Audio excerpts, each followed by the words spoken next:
ఈరోజు క్రోసూరు మండలంలో తెలుగుదేశం పార్టీ తరఫున ప్రచారం మొదలుపెట్టడం జరిగింది.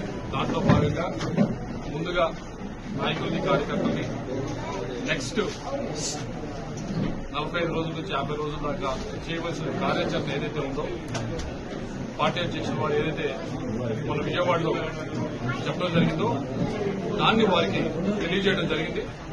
ఇది మన కార్యాచరణ నెక్స్ట్ 40 రోజులకు సంబంధించి కూడా అని చెప్పి అందరూ కూడా ఎంతో ఉత్సాహంగా ముందుకు రావడం జరిగింది. వచ్చి మేమందరం ఈ కార్యక్రమంలో స్వచ్ఛందంగా వచ్చే 40 రోజులు కూడా ప్రతిరోజు కూడా ప్రతి ఇంటి తలుపు తడతామని చెప్పి ముందు రావడం జరిగింది.